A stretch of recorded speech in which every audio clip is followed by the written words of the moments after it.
to get the wall done anyway. Mexico,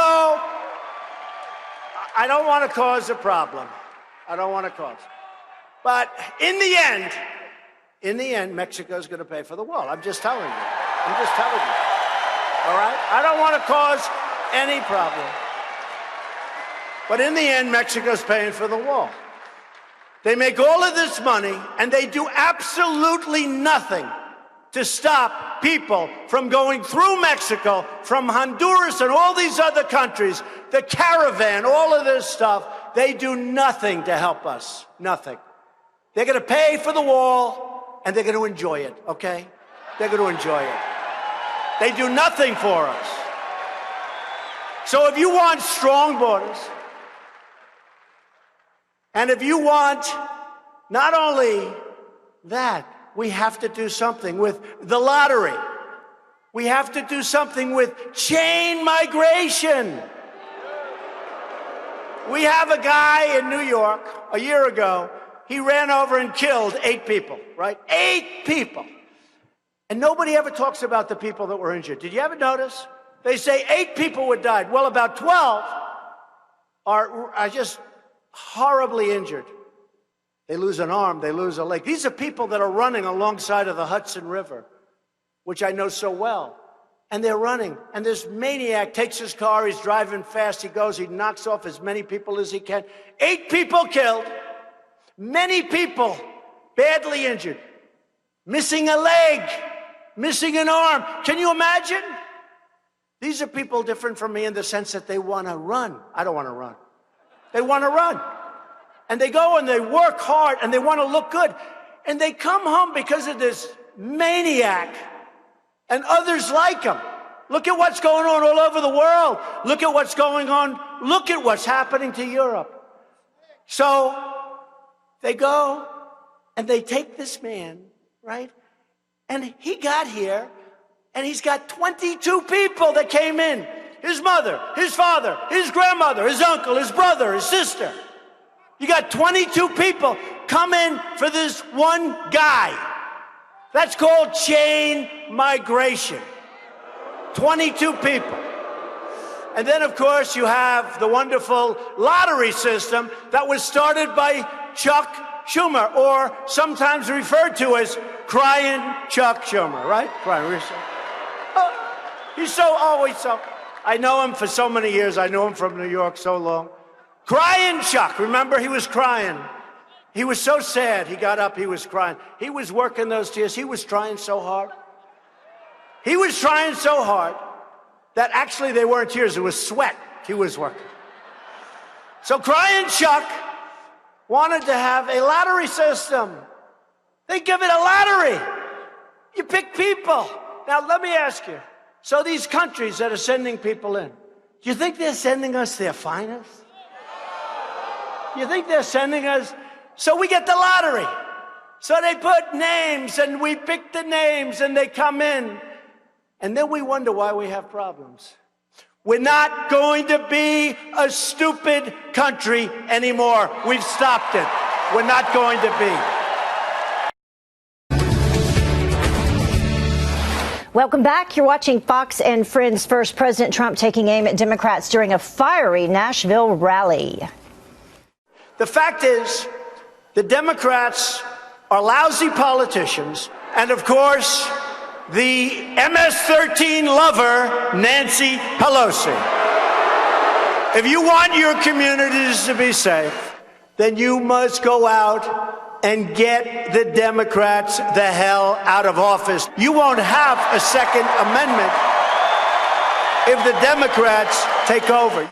So did his message resonate with his audience? And is this what the American people want to hear? Here now to debate that is Fox News contributor Tammy Bruce and Democratic strategist Mustafa Tamiz. Thank you both for joining us this morning. Hi. Good morning. So we were using the word fiery. I think that was a good description of the speech last night. Tammy, I will start with you. Was it the right message given the audience that he was speaking to both there in person and at home watching? Yes, this is a classic Trump, clearly with within his element, approaching a crowd that had waited outside for a day beforehand, that waiting for effectively was like a rock star arrival.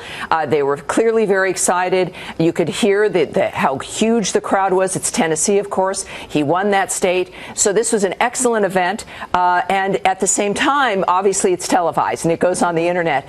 And this hit not only familiar themes, but reminding the people, sometimes in an exaggerated way, in this kind of entertainment framework as well, about what the problems are with the Democrats as he sees them and as Americans see them. Supporting Hamas to some degree, defending MS-13. And this is the problem for the Democrats.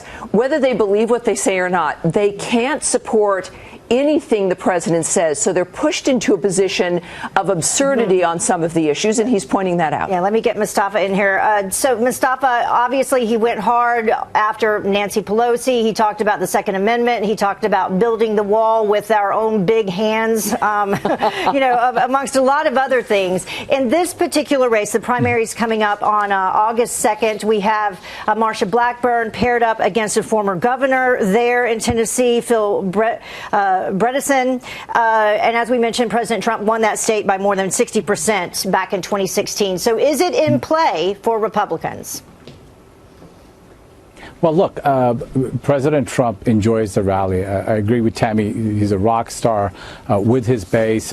He does exaggerate. But he's more comfortable being entertainer-in-chief than sometimes being commander-in-chief. And in this state, I want to remind people that the incumbent senator was likely to win handedly until President Trump started to attack Bob Corker. And now this state is in play. And for those people that believe that this is a solid Republican state, I want to remind them this is a state that sent Al Gore to the Senate before he became the vice president. So now this critical Republican state is in play because the president attacked Bob Corker, a Republican senator. And since the president has been elected to office, 50 Republicans have lost their jobs. And so come November, Republicans may not be laughing like they were at this rally tonight. Well, what we've noticed, though, too, is not just with the generic congressional ballot, where those numbers have been shrinking, so has Bredesen's lead. So Blackburn is now certainly within the margin of error. Those numbers have shrunk. We've seen the president's approval ratings, of course, stay steady between 49 to 51%. This is why Republicans are also running with him. So we're seeing these numbers shift as the tax cuts had an impact on people, his success to some degree, of course, with North Korea, people seeing, of course, the striking against ISIS and that success. They're seeing a commander-in-chief, I have to disagree with my friend there opposite the aisle, that not only on foreign policy, but domestic policy, tax cuts, the issue still of immigration. She will benefit from that, as will, I think, other GOP candidates, even in states that Trump did not win or did not win by as much of a margin. It's interesting that you bring up, the issues that he's talked about, because to be fair, Mustafa, we always hear from Republican pundits, they talk about, Democrats can't just run against the president. They have to have some issues. So even though in the speech last night we did hear President Trump going specifically and personally after several Democrats, he also talked about the issues that are important to people and offering alternatives in terms of the economy, which is always, the number one issue for people. Well, look, the president inherited a great economy from Barack Obama. The numbers were off the charts, and he just built on that economy. The challenge is the stock market took 350 points down yesterday, and that was specifically because of the trade war that he started with China. So the president has to focus on the upcoming negotiations that he has with North Korea, rather than being at rallies and just enjoying the applause lines. He is not the entertainer-in-chief as much as he wants to be. He's the commander-in-chief, and his first job is to keep us safe and negotiating with North Korea, and he's got to study for that, because he himself talks about that he doesn't like, studying the daily presidential briefs, which every president before him has done. Good try, Mustafa. I think that with the president's doing so well, it's only $3 trillion that the stock market's infused into the economy. All right, that's how good things are. We also have a $1 trillion deficit because of the president. Well, we have to wrap it up on that. But this summit with North Korea is huge, and I'm so excited. I can't wait to see what happens today. Tammy Bruce, Mustafa Tamiz, thank you. All right, President Trump firing up the crowd in Nashville last night. So what were the top moments, and how did Americans react? Let's ask President and partner with Ms. Lansky and Partners, Lee Carter, what the dials had to say. Good morning to you, Lee. Great to be here. All right, let's get right to it now and start with President Trump saying that he's the only politician to get things done. I'm the only politician that produced more than I said I was going to produce, and we're only 1.5 years in. What do you think? So you can see there, this wasn't the best night for the president. You could see Republicans gave this a C+, Independents a D, and Democrats even gave this an F. What they said is, we're used to his bravado. They're used to him touting himself, but they like it when he's touting more specifics, not just in general, I'm the only one, I'm the best one. Maybe not himself, more specifics of what they're getting done, perhaps? Is exactly that what you're saying? right. Okay, interesting. So let's go ahead and move on to this next topic, which is President Trump actually had a message for Congressman Marsha Blackburn's Democratic opponent in Tennessee. Listen. You have to vote Republican in November. You see what's happening with the Democrats. So Marsha's very liberal Democrat opponent, Phil Bredesen. I never heard of this guy. Who is he? Who is he? He's an absolute, total tool of Chuck Schumer. He's a tool of Chuck Schumer and, of course, the MS-13 lover, Nancy Pelosi.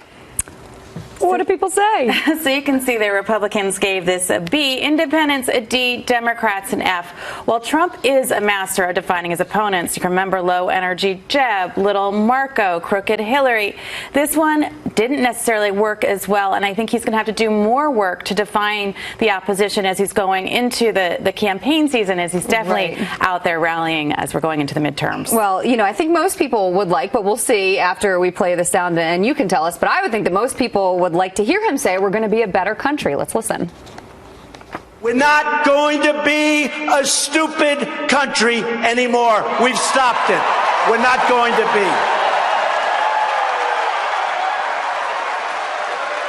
And you can say what you want, but I think border security and security general is a great issue for the Republican Party. I think it's a great issue, not a bad issue. What do people think of the word stupid? Not so much. While Republicans gave this an A-, Independents only gave it a C, Democrats an F. Really important to look at those independents because they're going to be critical in the midterms. And it seems like the president is losing a little bit of support. Everyone across the board said, we weren't stupid necessarily, but maybe we need to be smarter. And a lot of people did agree when he was talking about border security. Interesting. Okay. And he also says that we will make America wealthy, strong, safe, and great again. Let's listen to that one. We are Americans, and our hearts bleed red, white, and blue. We will never give in. We will never give up. And we will never stop fighting for our country. Without a doubt, we will make America wealthy again. We will make America strong again. We will make America safe again. And we will make America great again. The red is off the chart. The red is off the charts. Can't even see it. Republicans gave it an A+. Independents a B. Democrats even gave this a C overall. This is vintage Donald Trump. This is why he was elected to be president of the United States. And people like to hear this message much more than some of the other things that they heard last night. Interesting to see the C from Democrats. I just feel like at this point, correct me if I'm wrong, that he can't say anything that they're going to give him a very positive grade for. Yeah, and that's been the case the whole way through. Democrats are not necessarily his target audience. He knows that. What he really needs to be focused on right now is those independent voters. Those independent voters right now are softening towards him. We've seen them swing back and forth, so anything can happen. But right now, they're not necessarily on his side. Definitely. Lee Carter, thank you for joining us. We appreciate it.